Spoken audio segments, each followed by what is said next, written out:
Good morning student.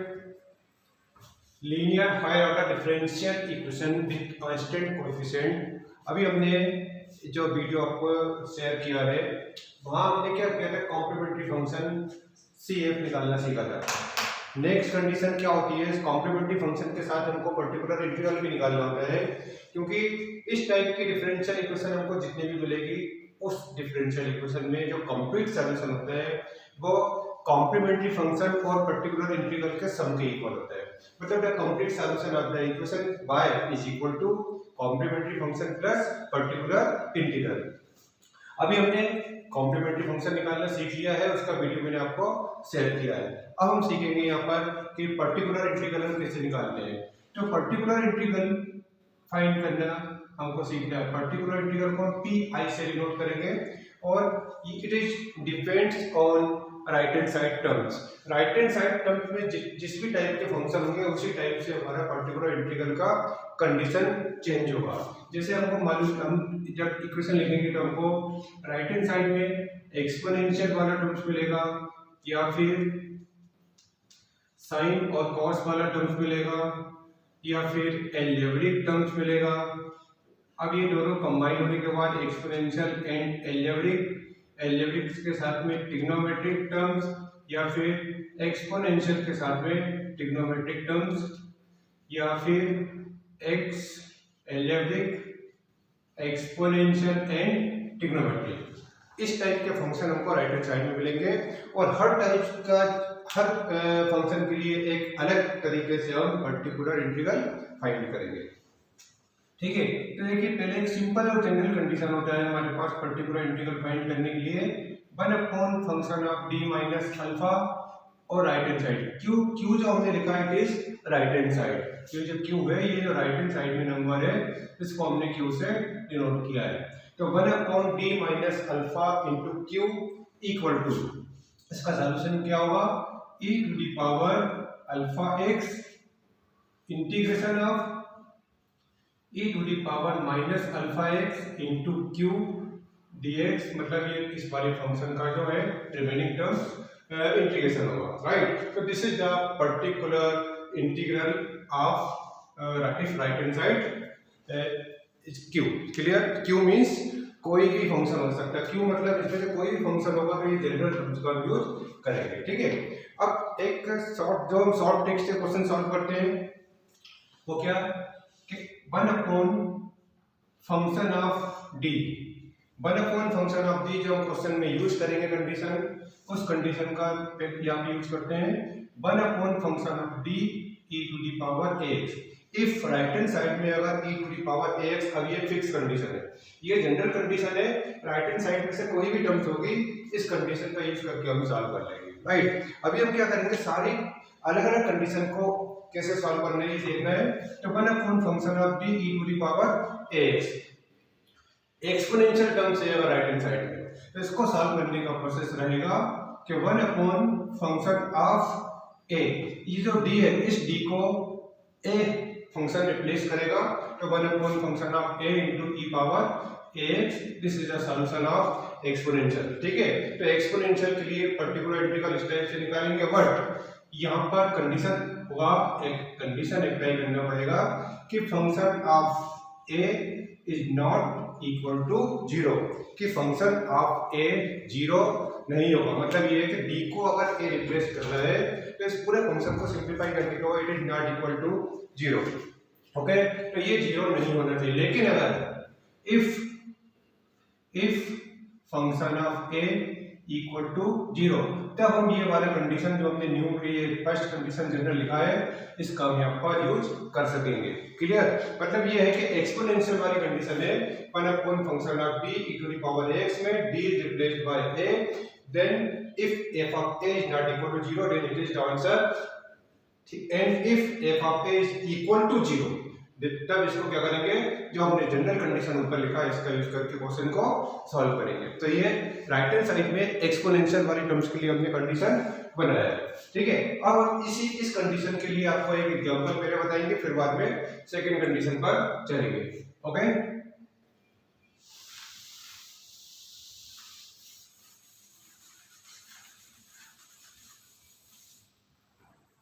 देखिए example number 1,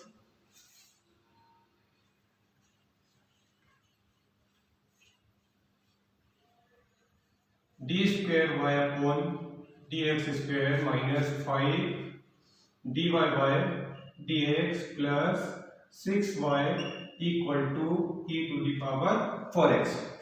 अब ये क्वेश्चन लिखा है, इस पूरे कंप्लीट सॉल्व करना है क्वेश्चन को। तो यहाँ पर हमको complementary function CF and particular integral PI दोनों फाइंड करना होंगे, तब ये कंप्लीट सॉल्व होगा। तो कॉम्प्लीमेंट्री फंक्शन की सारी कंडीशन मैंने आप लोगों को बताई हुई है, राइट। तो देखिए स्टार्टिंग कैसे करेंगे, इनिशियली dy dx को डिफरेंशियल कोएफिशिएंट लिख लेंगे capital D। So D square minus 5d plus 6y common equal to e to the power 4x।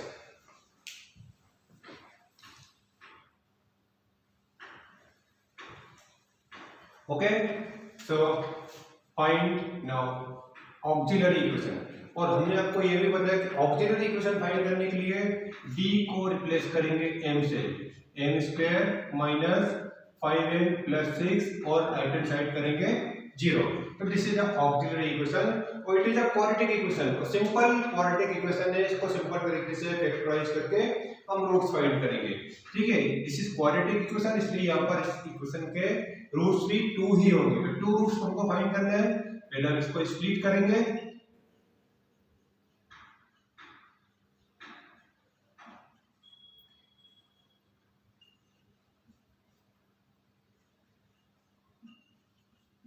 तो यहाँ पर हमको 2 रूट्स मिलते हैं। पहला रूट से m इक्वल टू 3 और second root m equal to 2। तो दे आर 2 डिफरेंट रूट्स और डिफरेंट रूट्स की कंडीशन के according we can write complementary function equal to c1 e to the power 3x plus c2 e to the power 2x। This is the complementary function of this equation. Okay, तो complementary function हम solve कर रहे हैं, only left hand side वाले terms का use हुआ है, right hand side का भी हमने कुछ भी यूज नहीं किया है। Now find particular integral. तो फॉर पर्टिकुलर इंटीग्रल कंडीशन क्या पढ़ा था हमने कंडीशन पढ़ा था कि 1 अपॉन फंक्शन ऑफ d और साथ में राइट हैंड साइड वाला एक्सपोनेंशियल टर्म्स। तो 1 अपॉन फंक्शन ऑफ d हमको गिवन है d square minus 5d plus 6 लिखा हमने, D square minus 5d plus 6 और right hand side e to the power 4x। हमने जो कंडीशन पढ़ा उसके अकॉर्डिंग d को रिप्लेस करना है इस a से, d को a से रिप्लेस करना है। a मींस यहाँ पर e टू द पावर 4 है, 4 मतलब d को रिप्लेस करेंगे 4 से, तो d को रिप्लेस 4 से करेंगे तो ये क्या बनेगा 4 square minus 5 into 4 plus 6 e to the power 4x। Calculation करेंगे 4 4 16 16 plus 6 22 minus 22। This is 1 upon 2 e to the power 4x। This is a particular integral of this question. Okay, अब तो इस क्वेश्चन का हमने पर्टिकुलर इंटीग्रल भी find कर दिया, complementary function भी फाइंड कर दिया। therefore the complete solution of the equation is equal to complementary function plus particular integral। दोनों ही सॉल्यूशंस को ऐड करेंगे तो c1 e power 3x plus c2 e to the power 2x plus 1 upon 2 e to the power 4x। This is the complete solution of this question. Okay, तो ये हमने एक question solve किया है exponential वाली terms के लिए। अभी हम एक और क्वेश्चन इसमें आपको एक और एग्जांपल बताते हैं।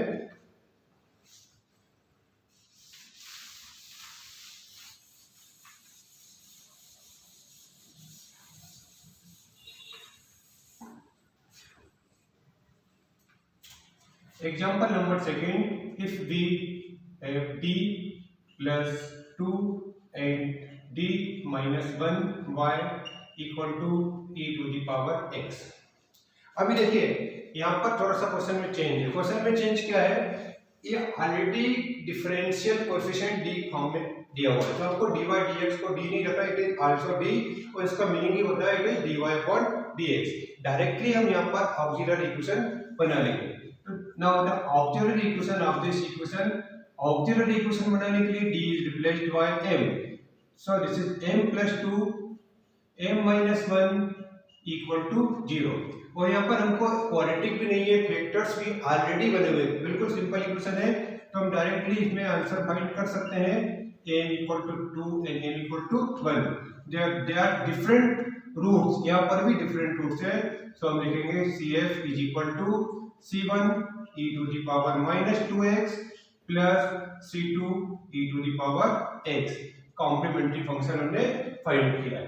अब सेम जैसे हमने पहले पैटर्न यूज किया था वही यहाँ पर भी यूज करेंगे पीआई फाइंड करने के लिए। 1 upon function of D, function of D question में ऑलरेडी गिवन है, d plus 2 and d minus 1, और साथ में है यहाँ पर e to the power x। अब देखिए e to the power x means x का जो कोएफिशिएंट है यहाँ पर 1 है, तो ये d को 1 से रिप्लेस करेंगे, d इक्वल टू हमको 1 पुट करना है, तो यहाँ पर जब 1 पुट करेंगे तो 1 प्लस 2 3 हो जाएगा, लेकिन जब एक इस फैक्टर में हम d को 1 पुट करेंगे तो 1 माइनस 1 0, और हमने जो कंडीशन लिखा है कि d इक्वल टू जब a पुट किया था हमने, जो पहले कंडीशन आपको बताई है, तो function of a is not equal to 0, 0 नहीं होना चाहिए। क्लियर? तो हम क्या करेंगे, पहले 1 upon d minus 1 upon d plus 2 e to the power ax, पहले हम d प्लस 2 वाली टर्म्स को सॉल्व करेंगे, तो ये जो 1 है कोएफिशिएंट, d को 1 पुट करेंगे तो 1 प्लस 2 कितना होगा 3, नाउ इट इज 1 अपॉन 3, तो क्या बचा remaining terms 1 upon d minus 1 e to the power ax। Correct? यहाँ पर हम d को 1 पुट नहीं कर सकते क्योंकि 1 पुट करने पे ये 0 हो जाएगा। अब हम क्या करेंगे, जो कंडीशन हमने आपको बताया था, कौन सा कंडीशन बताया था इंटीग्रेशन के लिए, कि 1 upon d minus alpha e to the power alpha x equal to, तो पहले q, तो इस वाले टर्म को पहले ऐसे लिखेंगे e power alpha x integration of e power minus alpha x into q and dx। 0 के लिए हमको ये जनरल रूल का यूज करना होगा, तो जनरल रूल का यूज हम जब करेंगे तो क्या टर्म बनेगी, देखिए